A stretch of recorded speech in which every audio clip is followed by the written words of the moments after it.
One के मार्ग में। इस काव्य रचना के रचनाकार गोस्वामी श्री तुलसीदास जी हैं। प्रस्तुत कविता में तुलसीदास जी ने उस समय का वर्णन किया है जब श्री राम, लक्ष्मण और सीता जी वनवास के लिए निकलते हैं। नगर से थोड़ी दूर निकलते ही सीता जी थक जाती हैं। उनके माथे पर पसीना झलक आता है और उनके होठ सूखने लगते हैं। जब लक्ष्मण जी पानी लेने जाते हैं तो उस दशा में भी वे श्री राम से पेड़ के नीचे विश्राम करने के लिए कहती हैं। राम जी उनकी इस दशा को देखकर व्याकुल हो उठते हैं और सीता जी के पैरों में लगे कांटे निकालने लगते हैं। यह देखकर सीता जी मन ही मन में अपने पति के प्यार को देखकर पुलकित होने लगती हैं। पुरते निकसी रघुबीर बधु, धरि धीर दये मग में डग दुए, जल की भरी भाल कनी जल की, पुट सूखी गए मधुराधर वे। फिर बूझती है चलनो अब केतकी, पर्ण कुटी करी हूँ कित कहे, तिय की लखिया तुरता पिय की, अखियां तिचारूं चली जल चुए। पुरते निकसी रघुवीर बधु। पुर माने नगर, निकसी याने निकली, रघुवीर बधु अर्थात सीता जी। सीता जी जैसे ही नगर से निकली, धरि धीर दये मग में डग द्वे। धरि याने धरा अर्थात रखा, धीर माने धैर्यपूर्ण, मग माने रास्ता, डग याने कदम, द्वे माने दो। जैसे ही सीता जी ने 2 कदम रास्ते में धैर्यपूर्ण रखे, झल की भरी भाल कनी जल की। भाल याने मस्तक, कनी याने बूंदें, जल की याने पसीने की।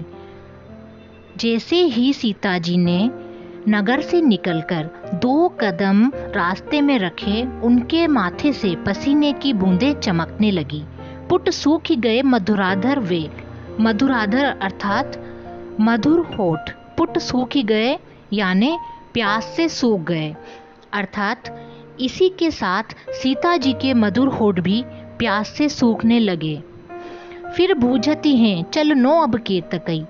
अब वे श्री राम जी से पूछती हैं कि अब हमें कितना और चलना है। पर्ण कुटी करी हो कित है।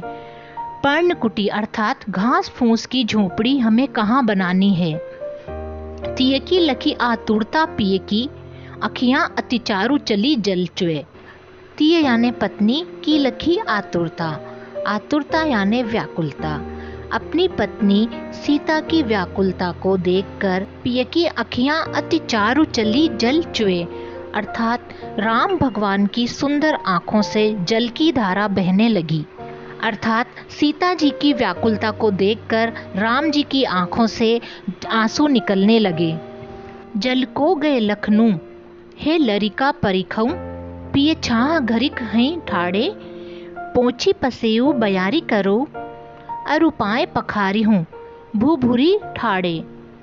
तुलसी रघुवीर प्रिया समझानी के, बेठी विलंब लो कंटक काड़े, जान की नाह को नेह लख्यो, पुल को तनु बारिश बिलोचन बाड़े। जल को गए लखनऊ, है लरिका परिखों। जल लेने के लिए लक्ष्मण जी जाते हैं। लरिका परिखों, परिखों यानी प्रतीक्षा करते हैं। राम और सीता जी लक्ष्मण जी की प्रतीक्षा कर रहे होते हैं। उसी समय सीता जी राम जी से कहती हैं, पिए छां घरिक है ठाडे, कि हे स्वामी आप थक गए होंगे, पेड़ की छाया में थोड़ा विश्राम कर लीजिए। पोछी पसेव बयारी करो। पोछी यानी पोंछना, पसेव यानी पसीना, बयारी यानी हवा, करो माने करना।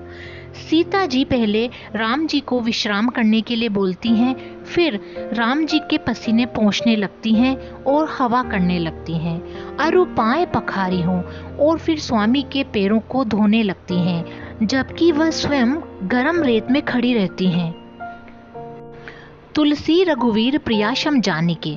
तुलसीदास जी कहते हैं, रघुवीर अर्थात श्री राम प्रियाश्रम, अपनी प्रिय सीता का श्रम यानी मेहनत को देखते हैं और उनकी व्याकुलता को पहचानते हैं। बेठी विलंब लो कंटक काड़े। राम जी कुछ देर पेड़ के नीचे विश्राम करते हैं, फिर सीता जी के पैरों से कांटे निकालने लगते हैं। जान की नाहक को नेह लख्यो, पुल को तनु बारिश विलोचन बाड़े। जानकी अर्थात सीता जी, नाह को नेह लख्यो, नाह अर्थात स्वामी, नेह माने प्रेम, लख्यो माने देखकर। सीता जी अपने स्वामी का प्रेम देखकर पुलको तनु, तनु यानी शरीर, पुलको माने पुलकित होना, उनका शरीर पुलकित होने लगता है। बारिश विलोचन बाड़े, और विलोचन अर्थात नेत्र, बारिश माने वर्षा, उनके नेत्रों से वर्षा होने लगती है, अर्थात उनके नेत्रों से अश्रुधारा बहने लगती है। सीता जी जब राम जी का प्यार देखती हैं तो खुशी से उनके आंखों से आंसू बहने लगते हैं।